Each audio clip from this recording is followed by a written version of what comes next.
We're not saying AI as a technology is not going to displace certain types of people and certain types of industries and certain types of work. It absolutely will. But it's likely going to come for the average stuff first. And the people who are uniquely poised to do really interesting, impactful things are people who have very human experience, very human expertise, who have a unique point of view. Your ability to look at the tools and go, okay, I have an idea and a point of view. I'm going to use these tools to do it in a way that's truly unique to how I want to do it. It's Slackers, unscripted business insight from two lifelong builders. Jaime and Jonathan are here to show you how big ideas travel across industries. Consider it your weekly companion on the path to better work and a better way of working. Okay, so our last episode about AI hit a bit of a nerve. Not because people wanted more predictions and not because they were looking for reassurance, but we heard a lot of feedback that was more along the lines of, hey, I'm not sure where to put my energy anymore, or I don't know what's still worth getting good at, or I'm trying to figure out what actually matters now. And that's not really a technology problem. That's an orientation problem, a perspective problem. Because when the tools change this fast, it's easy to start fighting the wrong fight, defending the parts of our work that feel familiar instead of investing in the parts that still present an opportunity to compound in value. So anyway, we wanted to come back to this topic, not to debate AI and not to tell anyone what to think, but to slow things down and look at what's really happening underneath all of this. It's called creative destruction. This cycle has been around longer than any of us. New tools show up, old models break, people feel totally disoriented. Some folks cling, some adapt, some find new leverage, and the difference usually isn't talent. It's often judgment, a worldview.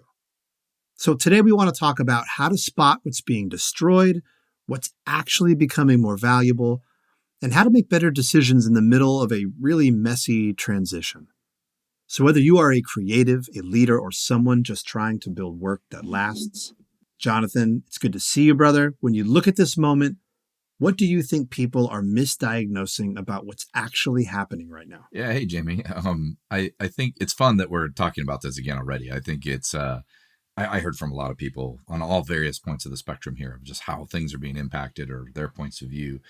And I think, like so many things, you talk about creative destruction. It's like even the word destruction sounds scary. And I think a lot of people get fear creeps in pretty fast when you are personally disrupted. And, it's one thing when we see, technology disrupts industries or it disrupts our, the way we kind of do things in some ways. But when you start looking at it from your perspective of your livelihood or your profession or what you think you're good at and like how you're going to earn your worth as you work on your journey here, and you feel that that's threatened in some way, it's pretty easy to get afraid. And then I think when you're operating out of a position of fear, sometimes you have a much narrower view of things. You're kind of looking at it through the lens of some kind of threat. And so there's a number of things I think that can make that scary is that your own assessment of like, well, how good am I going to be at using these new tools? Like, am I going to actually be a person who can embrace this and get better and level up? And are the people who have embraced and are starting to master some of these tools, are they producing a product maybe that's outside of my reach somehow? Where now it feels like doubly scary, where not only are maybe people moving faster, maybe creating something that's arguably or quote unquote better, but they're doing it with tools that maybe I don't feel these tools are aligned with my skill set in a way that I'm just going to pick them up and start running with it. So you can kind of get paralyzed pretty quick. And fear tends to do that, right? It paralyzes us a little bit. So I think, across, industries and across individuals, there's a big part of this that's like, if you haven't already embraced some of these AI tools and solutions, and you're already starting to step up your work and actually make what you did bigger, better, more exciting, or you've just shifted lanes. Like this has now unlocked something for me that I've always wanted to do. And now I've got the tools to do it. And I'm going to hop in and start doing these things. If you're not in that lane, you're probably looking at through this as some kind of lens of fear. This may impact me in a way that is kind of scary, not sure exactly what to do. And I'm either at risk of having a whole bunch of people come into my lane and push me aside, or just run right past me and feel like I'm going to get left so far behind that I can't really catch up. And that there's a lot of that vibe, I think, that's kind of coming back from, not only our own conversation we had and folks that had listened to the pod and reached out to us, but just in what we see, kind of every day in our own personal lives and our networks and everything else, is that you can see some folks are just celebrating this from the rooftops is, look what I did. I've used these new tools to do something I've never been able to do before. And then the other side of that, which is that, hey, it's kind of scary that people who've never been able to do these things now are doing my thing and maybe even as good or better than me. And that's disruptive and a little bit scary for me. I was glad that we decided to kind of come back to this topic after our previous chat, because I wasn't really expecting to hear the amount of feedback from my immediate network. Frankly, a lot of people that are connected to music or the music industry who are musicians working or otherwise, aspiring to be musicians. I mean, really kind of pushing back hard, saying, whoa, whoa, whoa, like, you're off the ranch, Jamie. You guys are talking about this like this is this wonderful thing. And this is like eating my aspirations. This is eating everything I'm supposed to be able to do in the world. And I feel really, really unsettled. And that really surprised me. And I had to kind of sit with that for a second, because then if I sat with it, I guess it sort of surprised me less and less, really, because a lot of what you were just saying, so much of the conversation that seems to be happening at this moment in time, especially from people, and here's my bias towards, talking about folks in like sort of traditional creative fields, is so much of this disruption, this creative destruction, is eating people's identity of who they believe themselves to be as a person in and around a certain area of work. So I'll just stick with music. So much of the feedback I heard was people going, nobody wants any of this AI generated music stuff because it's not, I'm doing air quotes, real. It's not made by a real person. And the fact that you can go in and just with a few clicks of the keyboard and the mouse and have some, words strung together in the form of a prompt to go spit out this thing that is a sequence of notes and sounds, that is completely removed from what we do here as real artists in our craft. So you can't possibly be supporting that, can you? You're not advocating for that. You're going to kill everything that makes what we do so special and great. And I'm sitting there the whole time thinking, okay, I hear that, but like none of you use Pro Tools? Like we're all at home on analog instruments and singing with our voice as it sounds in the natural world. There's no auto-tune being applied. I mean, where are we drawing the line? And there's a lot of hyperbole in that. But it was really hard for me to totally embrace that feedback just on the surface as it was being presented, because I felt like so many folks who I consider to be really creative people were missing what seemed like the big obvious get. Man, if you have creative capabilities inside of you, now is a wonderful time to be alive and to decide in the morning that you are going to be a maker of things. And I would challenge you then to figure out how you would lean in to this new technology in whatever medium it's touching your life or it applies to. But how are you going to paint with that new brush? How are you going to sequence those notes and that thing that you can do just behind the keyboard in this in a way that only you can do it because you have this deep expertise in this area? You're going to be able to use language that only you know how to do because you embody a whole wealth of experience that other people don't embody. It seemed like we were so disconnected. And maybe you heard some of that like feedback too, but that was surprising to me. Some of that kind of, pushback on the artist side. It is. And I would even lump, the kind of announcement from iHeart to just name a brand and just be like, hey world, we're all about the humans here, which is, ironic, right? We got friends there, but at the same time, you're like, yeah, so I'm listening on my phone and I'm like skipping around these digital stations and I'm hearing things that are clearly been recorded or programmed by people that aren't in these cities that I'm listening to and all this other stuff. And, like to your point, like we're not just sitting around, playing our harp in a big open field, right? Like we've moved on, right? Like we've plugged into things. We have tools we use. We have software we use. And it just felt like a really interesting thing to kind of shout from the rooftops of people that be like, like how many people were like, oh, thank goodness. Like phew, if they had said that they were going to use, innovative technology going forward, I'd be a little suspicious of those guys, right? Like it's not, but there is a feeling to react to that when it's a very valid feeling to feel like encroached upon, right? In some way, right? Like that someone's diminishing my trade in some particular way. Like, and through the, creative destruction over the years, like we've all been through that. Like we've all been to these inflection points where you're like, Okay, we're going to have to do things a little different, but can we do them better? Sure. Is there going to be some amount of efficiencies applied to this and other things that come out of it? Yeah, that will all happen too. But it's not just this universal teardown of the creative industries. What we're seeing is much like we've seen at other inflection points is the new stuff. I've heard music that's AI music in the last weeks and months that I've never heard in my life before. And why? Why haven't I heard this stuff before? It basically sounds like really awesome covers, sometimes turned into different genres and all these genre bending AI things that people are doing. And because someone was sitting around being like, wouldn't it be cool if we did this? And like, guess what? It was cool. Like, it's really cool. Like, anybody who's heard the, 50s, 60s doo-wop Motown translations of all the, hip hop stuff that's going out now, it's cool. And guess what? Those guys made their songs using 70s vinyl samples, right? Like, this isn't like they haven't had, this hasn't been a big, attack on these genres. Like, these genres have all advanced as well. I've heard music that I would have never, ever heard without this. And as a fan of the music, I was excited by it. Nobody had done this before. Why? Would the skills not exist in the world to produce this before? Sure, it was there. But what it did is it brought new thinkers into the lane that were like, what if we did this? And now I have enough tools I could try it. And if it sucks, so what? But if it doesn't suck, if it's awesome, then now I get to put something out in the world that nobody ever really even tried before. And that's all over the place. And to me, you have to look at it through that lens as well, because it's not just a pure teardown of being like, well, it's not going to be the good old days anymore. And now we've lost this art that is fading away. Nobody's writing calligraphy anymore. And this is a huge disaster and all this stuff, right?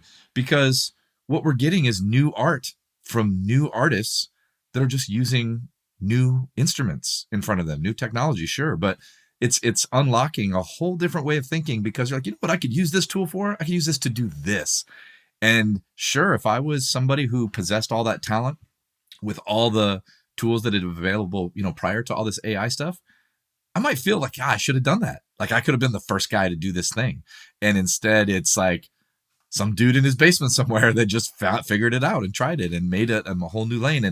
And that we have to celebrate that stuff, because how awesome is it for that person to now get to participate in this? But for everybody who was already in the club, it always feels, a little threatening or diluting when all of a sudden you're like, whoa, those people got let into the club too? Like, doesn't feel as exclusive to me anymore.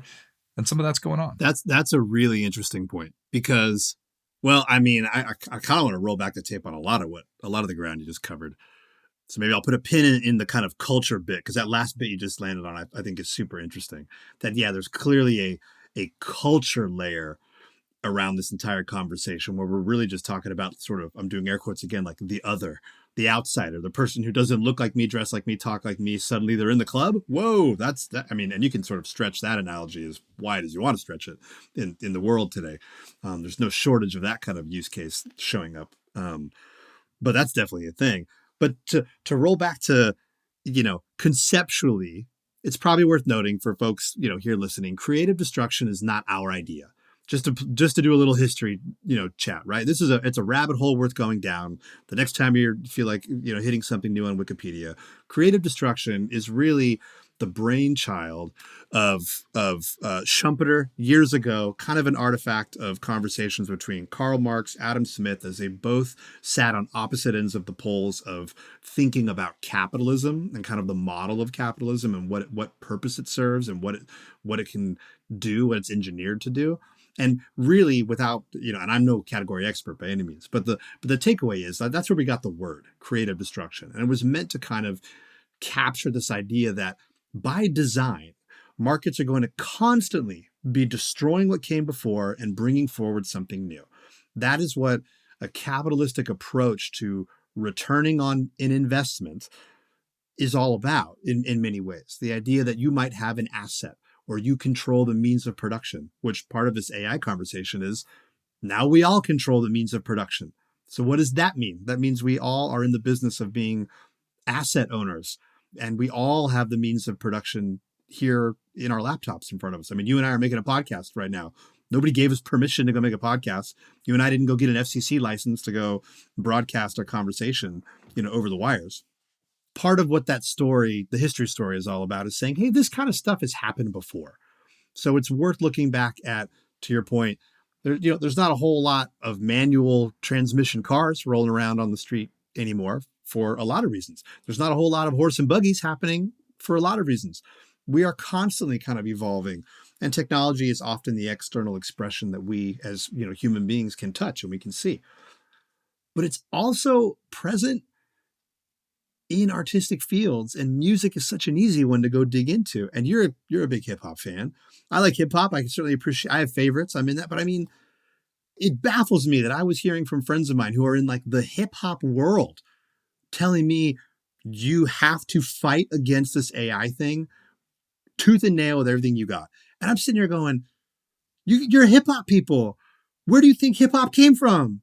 Like, that is the entire story of hip hop. I mean, you got Gil Scott-Heron being spoken word kind of jazz pioneer poet back in the day, to really the streets of Brooklyn, right? Where you had people who literally did not have access to instruments or the means of production when it came to making sounds. And they said, you know what? I'm going to take these sounds from these vinyl records over here. I'm going to combine them over here. I'm going to do this thing on top of it.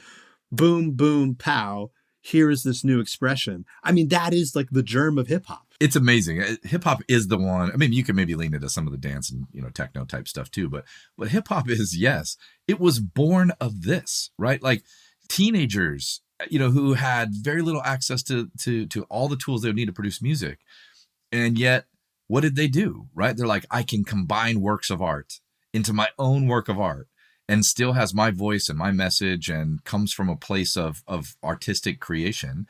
And yet, what did we see? We saw a lot of the laws changed, a lot of the rules changed, and people were up in arms about, they didn't produce this music. This is just, some, Parliament song, or this is a David Bowie song that got, nobody is giving credit to or whatever. But what did it do is it's like, it gave that a creative outlet for people to say, this music that I listened to, or that my parents listened to, or my aunts and uncles listened to, or whatever, resonated with me in a particular way, but I want to add my own stuff to it. And it became a whole genre of music, right? And yet it is super ironic that, and this happens all the time. I'm gonna take a tangent here real quick, which is, this kind of reminds me of like when somebody relocates and they move to some other place, right? Like I get out of LA and I move to Portland, Oregon, or whatever happens, right? And once I get there and I set up shop and I'm like, this place is just amazing. I love it. And a year later, a whole bunch of people move in from some other part of California or Texas. And you're like, okay, we got to stop this. Too many people are moving into this area. This is outrageous, right? From the person who just moved there 24 months ago, right? Like, this is not somebody whose grandfather, farmed the land or whatever, right? And it's so funny how often and how quick we are that once we get in the club, we want to shut the door to the club because we're in now, right? Like, and how often it's like, you got to kind of keep the door open, because the people who are willing to let you in, you need to be the person to welcome the next wave of people in, not bolt the door shut once you're in there. And we see so much of that, where if the hip hop community today embraces what's going on with AI right now, it's going to be another evolution of hip hop. And we're seeing it, right? Like, and my favorite part of this was some of these translations, like the one of the biggest examples of this is taking like 90s era hip hop and throwing it into like gospel era 60s soul music type stuff. And I see the comments I see from people who love it. It's brilliant, right? Because I finally realized like what great songwriters these guys were, because it doesn't matter that you can apply a whole other genre bend to it and it holds up, and maybe is even more powerful than it was the first time. And I think I remember hearing that when people were sampling 70s funk music into 80s rap music, of being like, this is a whole lens to apply to this song and give it new life in an era that felt like it was dead. And then here it is again. And the same thing, like, when was the last time you heard a really awesome like 60s gospel soul song that was like popular? It's super rare. That's not a genre that just pops up, like music that sounds like that just tracks really well. And yet there's a whole movement happening now. People are like, God, these two things fit so well together, and AI let us do it, that to sit on the sidelines and pick at it is like somewhat unreasonable. In my mind, I try to like sit with that exact theme that you just rolled through.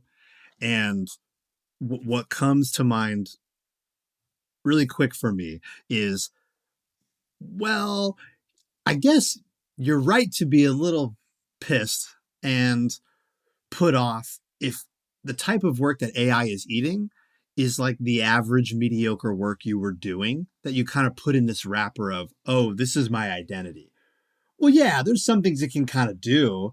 And if maybe that was the only thing that you were kind of using to prop up yourself and sort of posture as being a certain type of person or having a certain way in the world, that could be frustrating because now it's really just exposed you in those areas. If what you were kind of choosing to use as your validation for the person you believed yourself to be was really just a collection of, I know how to do these types of things. I know how to sequence these types of notes, let's say, or do these types of, and now this machine does it. And it's so much easier than what I have to do.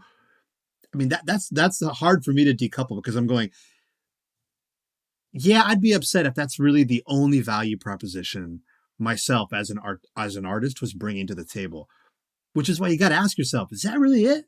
Is that really the unique expression of you? Is that the only value that the world was getting from you and the work that you produced and shared? Is that you were the person who knew how to kind of combine these things in this way with no other distinguishing characteristics or traits?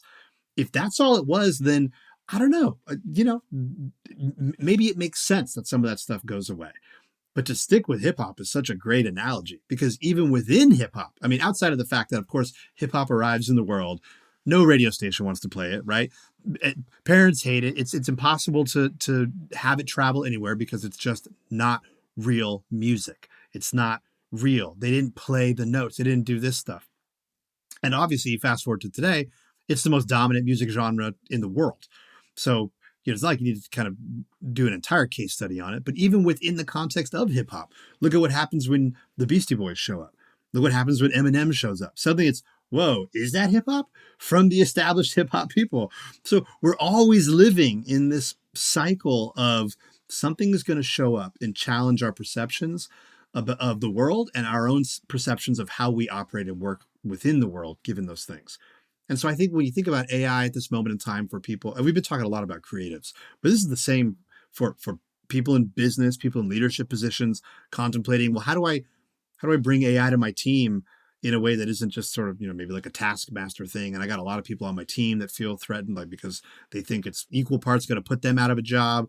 And also, it's just nobody seems to kind of totally be able to wrap their head around like the potentials here. It's worth, I think, kind of trying to get into some of those, like, what are we supposed to do, guys? If this is really what's going on and you guys seem to be advocating that this isn't such a bad thing, what are we supposed to do? Something that comes to mind, at least is maybe like a 1 and a 2 for me, is like, well, step 1, just recognize the pattern. Recognize that theme of creative destruction. Recognize that this has happened before. It will happen again. This is not new. It's happened in, pick a topic. There's not a whole lot of typesetters anymore. There's a lot of industries that have evolved over time. So I think the move in that case is like, you got to stop asking, how do I stop this thing? And you really have to start asking, what can I create now that I couldn't create before? That's one.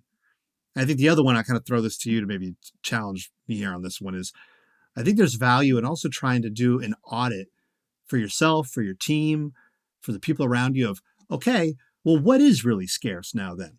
If we're going to assign value to the things that are truly scarce, what is that for us in this context? And I don't hear a lot of that conversation happening. I mean, do you hear a lot of that conversation in circles that, you're exposed to? Yeah, I think the way I hear it is a couple things, right? So and maybe if I restate a little bit. So if the first thing is, can I somehow lean into this new technology to do what I do better, or to do something I couldn't quite do before, but I've always wanted to, right? I have the chops to do it. So I'm going to do that. So there's those folks, right? And I feel like they've got the best opportunity here, right? Which is, whether you're prompting, and anybody who's used prompting and AI stuff, the more you know about the subject matter you're trying to prompt to, the better the result's going to be. Pure outsider who knows nothing about nothing and goes in and starts trying to create blueprints for a building or something is probably going to struggle for a while of doing that because they don't know the industry and all this other stuff. If you're looking at it as being like, I'm going to take the parts of my job that were hard and maybe even mundane, I'm going to use some of these tools to go do that more efficiently. And the parts of me that I haven't really quite been able to unlock with the tools I've had before, I'm going to see if this helps me unlock those things. And then I'm just see if I can just supercharge my output, right? I'm just going to do a lot of great stuff. If you're looking at it through that lens, you probably got tons of opportunity. You've already started to think about, how might I use this as a force multiplier for myself, right? The other one is going to be the person who's like, what makes what I do uniquely valuable? You might argue on, let's say if we just go back to music for a minute, there's a difference between me listening to a song in my car while I'm driving around and me standing at a venue and watching somebody play an instrument and sing to me, right? Like that, those are totally different experiences. And those are things as a consumer, I sometimes want different things from those experiences. The stuff I listen to in my car, I don't necessarily need to go see the live music performance of those things. And I might not even show up if those same artists were in my town or if the opportunity was there to go where this music was being played. And then there's other times where we're like, yeah, these shows are unbelievable. You got to see this band live. Like how many times we heard that? You got to see that band live. They're a great live band. That's one of my favorite things. They're a great live band. Okay, what does that mean? Go to their show, get entertained. You're going to have a great time. And you do, and that happens. That's one example of where the performance of the art is still a very uniquely relevant talent. It has not been diluted or commoditized in any particular way with whatever AI is doing.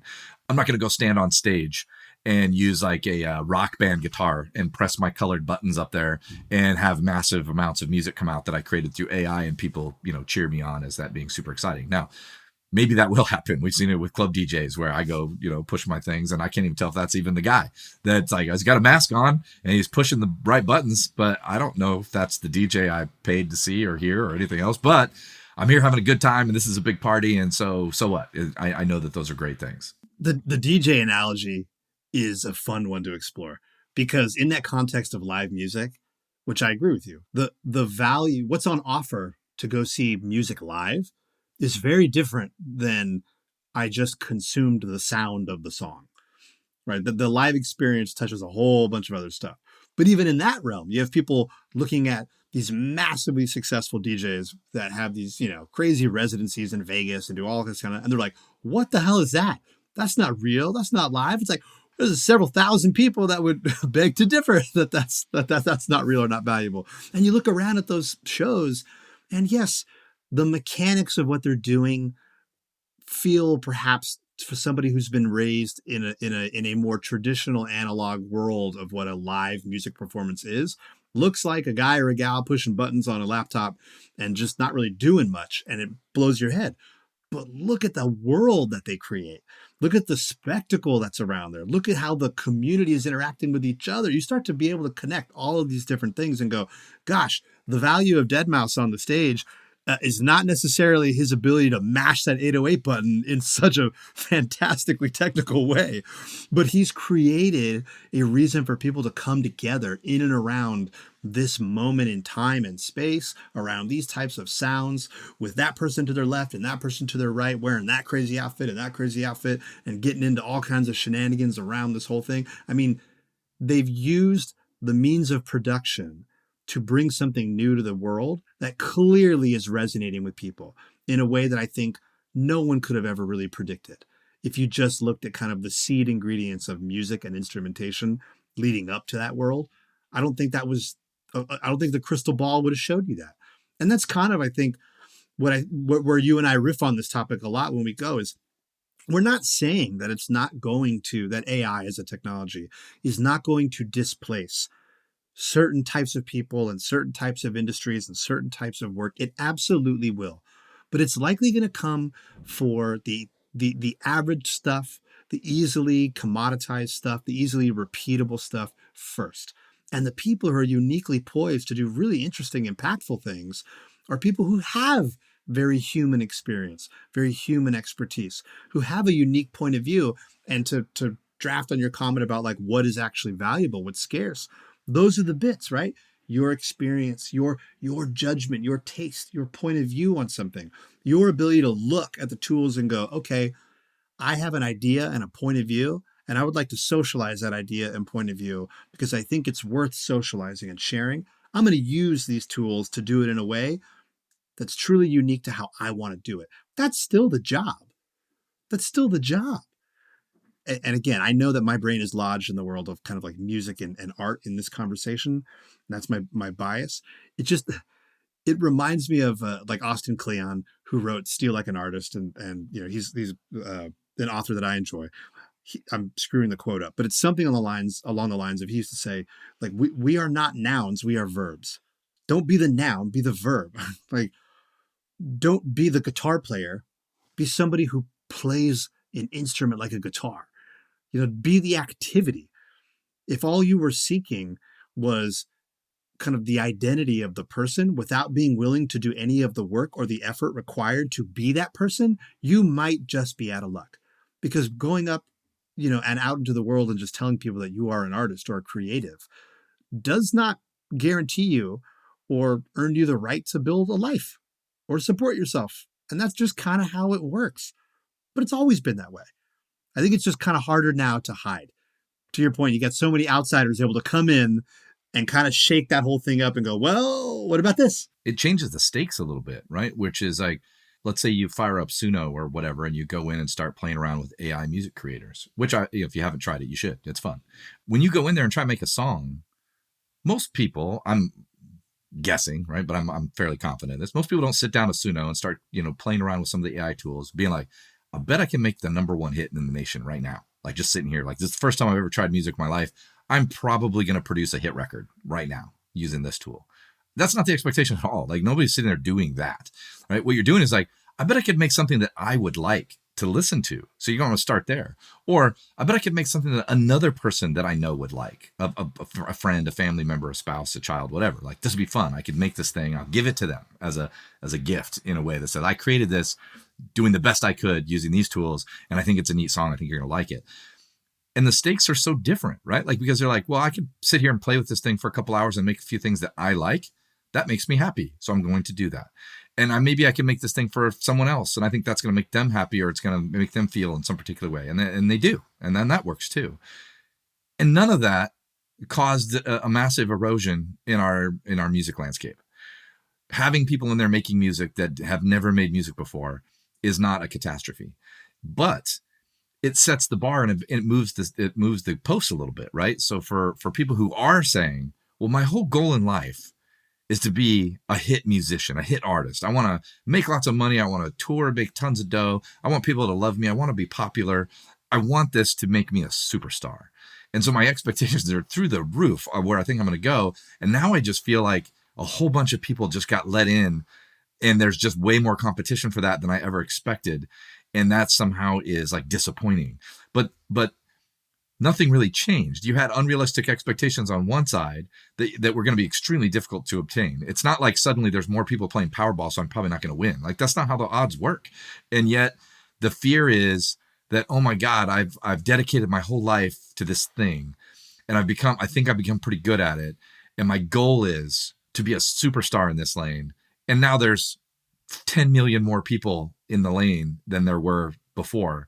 And that somehow is disheartening to me, even though the odds haven't really changed. They were astronomical to begin with. And now it's like, if somebody can just show up and fire up Suno and have a #1 hit, then we all have to agree that the requirements for a hit were not that high to begin with. Yeah, that's funny, because we've riffed before on this notion of misalignment with expectations, but that's clearly dancing around this topic as well. Is perhaps our expectations of what we as creators or builders or leaders thought we were going to be able to do with our work, our body of work, or our projects or whatever. Maybe we were misaligned further upstream than AI showing up. And now that's also challenging, our worldview, because suddenly you have this bias thinking like, well, wait a minute, I thought the competitive advantage was that the pool of people trying to bang on the thing that I'm banging on was not that big. And oh my God, someone's going to beat me to this finish line. We're sort of saying like, you might want to audit that finish line. It may be that you are not perhaps aligned on the expectations for yourself in and around the work or the projects that you do. I love that you mentioned doing something so personal, messing around with Suno or creating something. I mean, I think that's incredible. So I mean, a little bit of a tangent, but if you don't hear for somebody out there who wants to do this, I'm just kind of curious. Maybe you and I go make this up. Yeah, the fact that you could go and create a musical composition that's really personal about your own life story, or maybe the life story of you and your partner, or your spouse, or your kids, or whatever, and kind of set that to music, and you have the ability to kind of influence what that sounds like, and it's a really kind of personal output. If that's what I went into the project to do, If my expectations were aligned around what output I'm looking for, to your point, I'm not trying to make a hit record about the life of Jamie, but I'm trying to make something that on the other end I can share intimately and get some joy out of. That's a perfect example. I couldn't do that. I couldn't do that 5 years ago. Couldn't do that 10 years ago. I can do it now. Does it mean I should go do that? I don't know. But I should if I decide that that's a valuable use of my time as a person who seeks to go do a thing like that. But that's kind of the point, is none of this stuff fundamentally changes what matters for people who are leaders and builders of things. It's like you still got to show up and look around and go, well, what kind of judgment and perspective do I have on what work I should be doing today? What are my goals?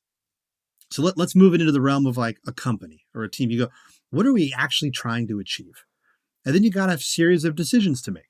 And you sort of have to go, are the activities that I'm signing up for today, which might include the usage of some subset of tools that are newly available to you, are those activities best serving the goals that I've agreed on? Have I done that exercise of going, okay, I'm trying to go from here to there, and I'm going to make choices all day long to try to get me or us or the team or whatever to there. It seems pretty reasonable to think that looking at anything that we're talking about, however disruptive the technology might be to the various industries that they touch, I don't think it changes anything about that fundamental kind of strategic exercise of evaluating the choices we all make every day and trying to prioritize those choices. So it's almost like in a world where you really can just do anything and make anything, it's like, well, then what's worth doing? And in what order? Like that's the uniquely kind of human point of view that you have to bring to the table. And again, I just don't hear a lot of those conversations happening in places, or maybe I'm just missing them. We're just in an inflection point, right? And these inflection points, when they're substantial, like we talked about earlier, like there's a fear component to this. People don't handle fear very well, right? Like none of us do. Like fear's tough to navigate, especially when you think about it impacting your livelihood or your ability to provide food and shelter for yourself and your family. Those are scary things. When we feel threatened in that way, it's something that's hard to get off of. But in the world of competition and the world of innovation, we're always having to change our point of view of being like, well, what value can we add? Like if everybody's doing this, me doing this also doesn't really change anything, right? Like I have to go try and do something a little bit different. Like if everybody played the same, not to stick too hard on the music thing, but if everybody played exactly the same genre of music and all played the same exact instruments and all sounded kind of similar, music would be somewhat pointless, right? We're like, who's playing? Doesn't matter. They're going to play exactly the same thing. You're going to show up and you're going to hear, and it's going to sound exactly the same. It has never been that way.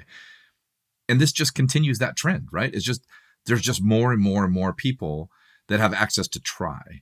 Like, we've talked before about just like, how hard it is to become exceptional at some of these kinds of skills.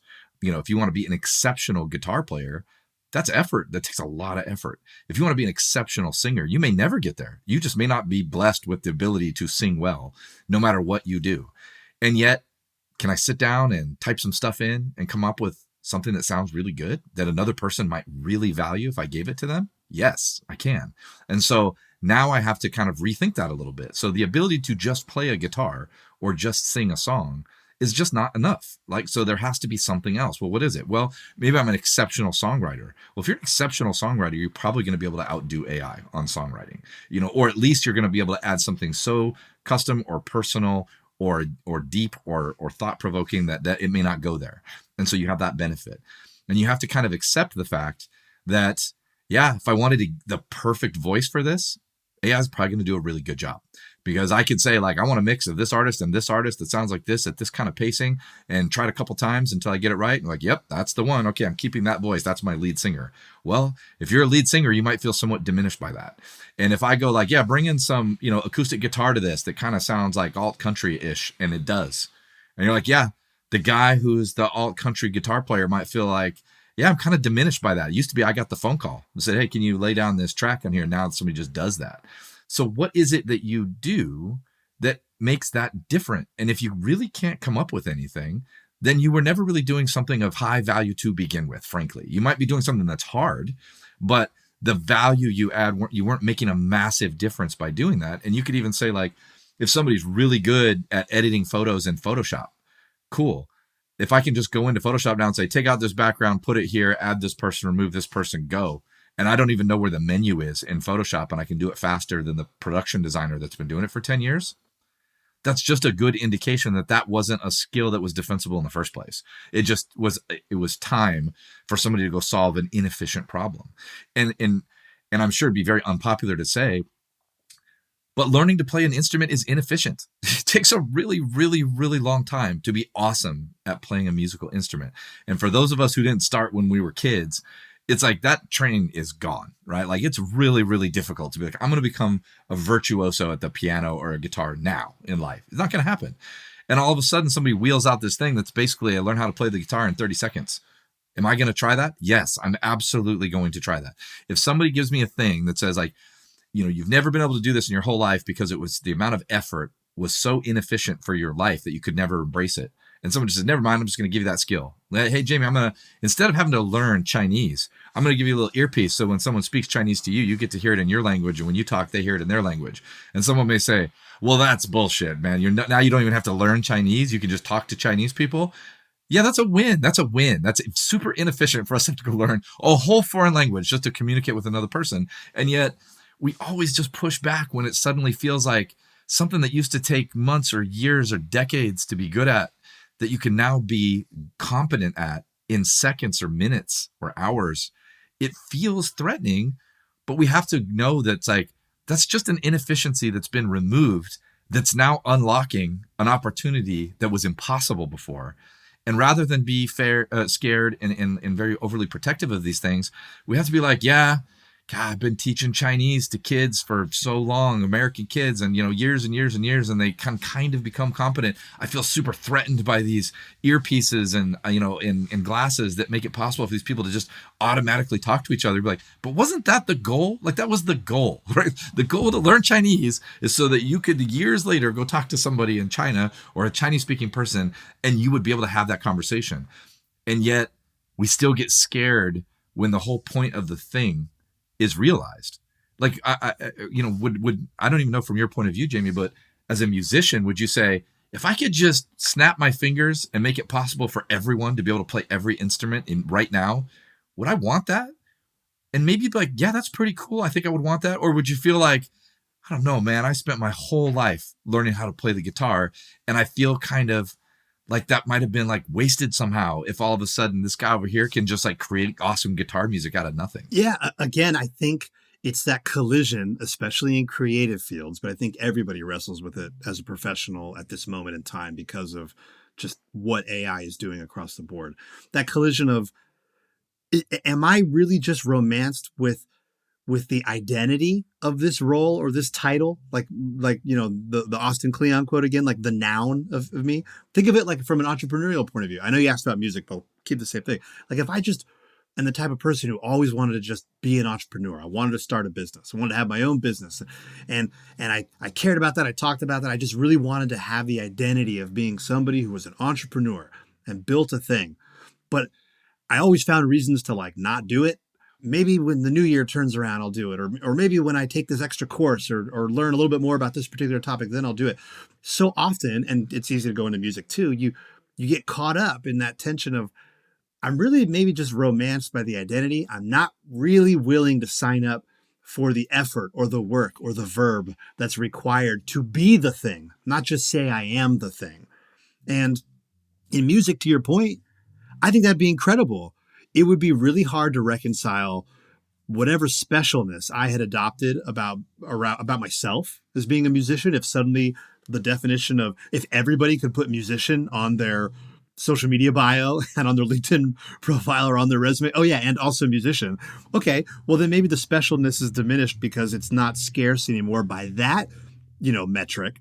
But I would still wager that the vast majority of the output of everybody being able to create music would still be tiers of value and quality based on what an audience or a recipient's expectations or desires were of that thing. Meaning some people in there are going to create stuff that I will never have any interest in hearing, ever, at all, or will ever likely resonate with me, and that's okay. But some people will.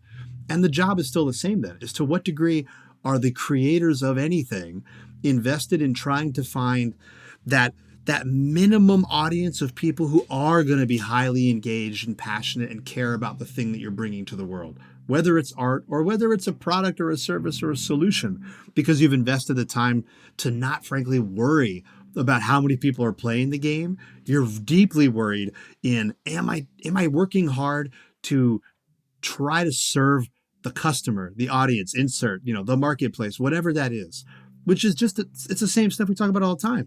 It's about having an empathetic worldview for who's on the other end. If part of your goal is to create something that travels or spreads, maybe it's not.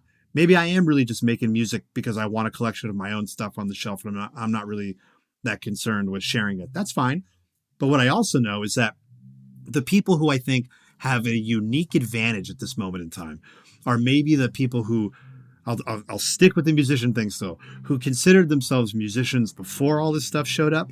Because what they're doing, what I see, and this is across the board in other industries, they are expanding their definition of who they are as a creative person or a creator of things to go into other places. Because there's plenty of musicians that go, yeah, I'm a musician because I play guitar, never really knew how to play piano or the trumpet, but now I got those things in my back pocket, so watch me go. It's the same thing when I see designers who go, hey, I'm a designer, but I've never known how to code or write software. Well, now I don't need that anymore. Watch me go prototype this thing. I'm talking about the same thing. I think that's super interesting. Totally agree with you. I was going to, you saying that kind of reminded me again that like we talk a lot about music in this lane because it's so out there for everybody. But you could also argue, I think, that the people who are making some of the best software with AI are software developers. And the people who are designing the coolest designs using AI are the designers. And maybe, as we get into like, if you are willing to embrace it, whether it's music or literature or anything else where you're seeing like, yeah, maybe the best PowerPoint creators out there are really killing it with AI right now because they're able to do all the things they always dreamed of in the new tool, right? And so it's even though the fear can be that, as a software developer, you might feel like some non-software developer is going to come eat my lunch now. I put in all these years of work and now somebody else can show up and do this. Or, I'm a designer and now anybody can design. So now some non-designer is going to come eat my lunch. Some non-musician is going to come eat my lunch. But you know what? Like the best stuff is still done from the people who understand those disciplines, right? Like to your point, I would bet anything that if you and I both sat down with Suno and someone gave us the same exact task, you're going to come up with a much better result than me. I might be happy with my result. And in fact, I might be over the moon with my result. But the net would be you're probably going to do it way better than me because I do not understand how to arrange music. I don't understand what stuff goes together. I don't know if AI is giving me the right things at the right times. It's really going to be hard for me to assess it other than just be like, this sounds pretty good to me. And I would probably be super happy with it. And that's good because that's what I'm trying to do, make myself happy. But if it was like, hey, we need to make 1,000 fans of a particular type of music happy, Jaime, Jonathan, you guys are going to put you in separate rooms and we're going to give you access to Suno for 4 hours and you got to come up with the best possible song for this group. You're probably going to beat me every single time because you have a way better understanding of what good is in that lane and how to produce and use the tools to the best output. And I'm probably going to produce something that I think is good, but to the industry at large would probably be like, yeah, that feels like kind of a hacky attempt using a fancy tool, right? Like any good designer would say, yeah, non-designer just put some image together and you're like, yeah, it's not very technically correct. And like, you sure couldn't print that. And you sure couldn't do this, but yeah, it's cool. And I'm glad it made you happy. But the net was the really, really good designer is going to run circles around the person who doesn't know how to do it. But now the person who didn't know how to do it gets a seat at the table. They're in the club. And we have to be okay with that. I think it's important that we're okay with the quote unquote outsiders getting into the club because the people who knew how to get in the club in the first place are still going to be ahead if they choose to do so, right? They're going to be better at producing music using these tools. They're going to be better at creating art. They're going to be better at producing software than the people who have no clue how any of this stuff works. But those people have a seat at the table now and they're going to participate. And sure, once you do it, there's going to be people who pop, right? Somebody who's like, woof, okay, nobody even thought about trying to create music like this. And we put this tool in the hands of this person and they did something amazing, right? Like I think we've talked about before, but even when instruments evolved, right? Electric guitar shows up, all the purists, this is nonsense, right? This isn't music. These are unnatural sounds. This isn't like, this is not music. And what happens is you started putting electric guitars in the hands of people who knew nothing else. and you get a Jimi Hendrix shows up, and you're like, oh my God, like look what just happened. And had this not happened, that person would have never showed up. But it didn't diminish the Bob Dylans of the world, right? Like it didn't, that's not what happened. It was, we got to have Jimi Hendrix in a world of Bob Dylans, right? Cool. There's nothing wrong with that. And I think we're going to see that here with AI. We're going to see there's going to be people who pop because their creative vision is so outside the box that if you hand them the tools, it turns out that was the only thing holding them back from doing something amazing. And they might do something that blows our minds, and they will. That will happen. It happens every single time. You put amazing tools in the hands of the right person who may not be classically trained. They may not have spent their whole life learning and knowing this. They might not even understand the industry at large or even the process of doing things, but their mind works in such a way that you hand them the tool and the thing they make is just incredible.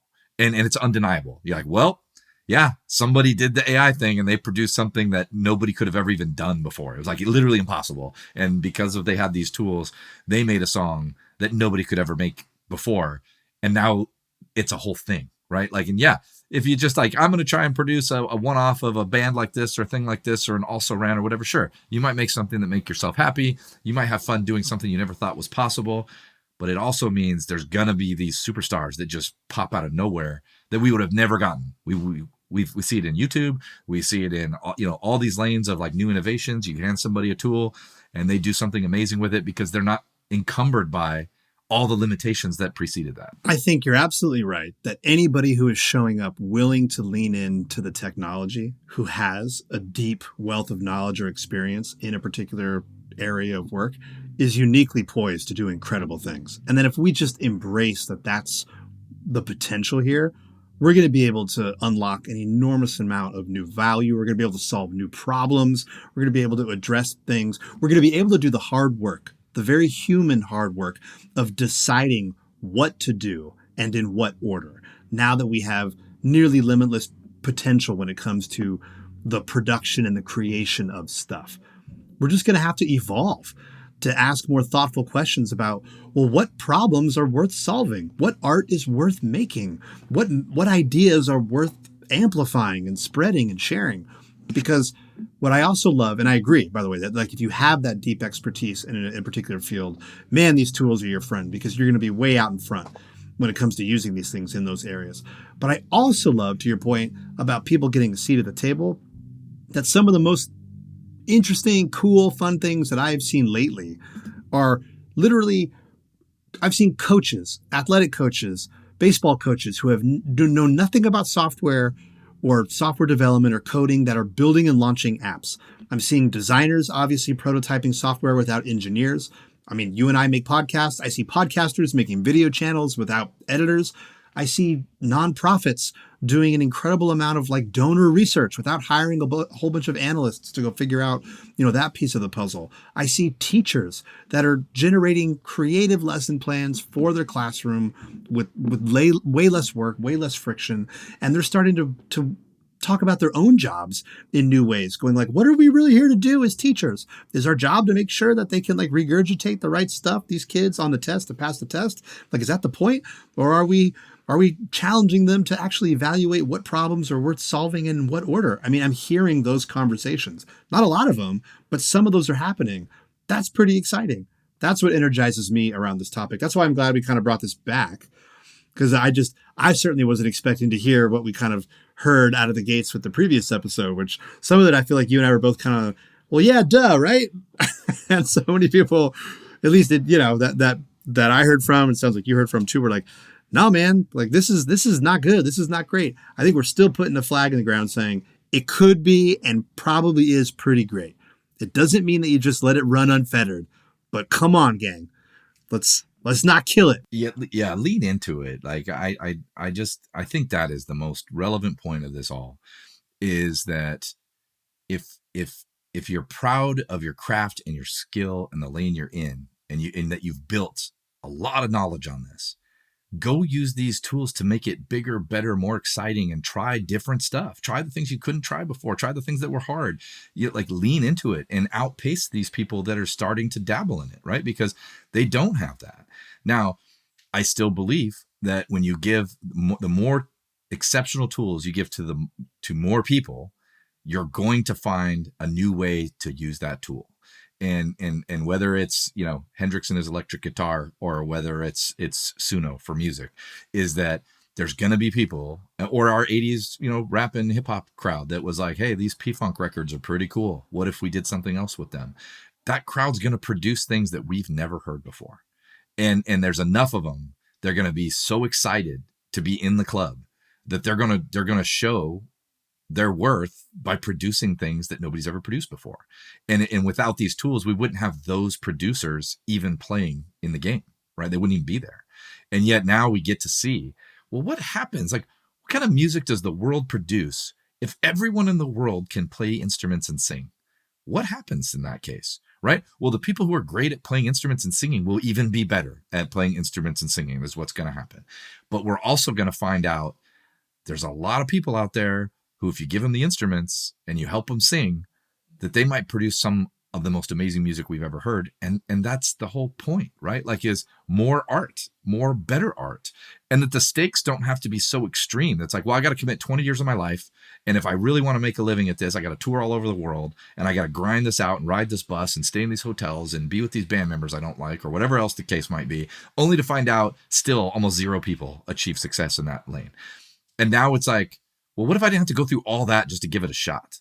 We're going to get way more people taking shots. So it's like, to me, that's fun, right? Like, I think that's exciting. I think you have to look at across industries for that. I think you have to look at where all these various inflection points can come and empower people to go try it, because the people who have a passion to try are going to produce interesting things. And the people who've already committed that passion to try can already produce more exceptional things than they've ever been able to do before. And with that proposition, I don't know how we can sit here and say, well, this sure sounds terrible. I think that's the show, man. I think you just landed the plane. I hear you. Amen. And I think that really is the opportunity in front of all of us, either as creatives, as business leaders, as makers of things and products and services. Here. I second the emotion. Lean into it. Don't run. Lean into it. Jonathan, it's good to see you as always, brother. Check the show notes if you're looking for links to my work, to Jonathan's work. Also, there's a link in the show notes. If you have a question or you want us to kind of lean into something that's on your mind, there's a link where you can actually leave us a message, an audio message if you want. But you can also drop us an email. You can find our social media, links on there as well. Reach out, say hi. We love it when people say hi. Thanks for tuning in. I'm Jamie. I'm Jonathan. And this has been Slackers. Talk soon.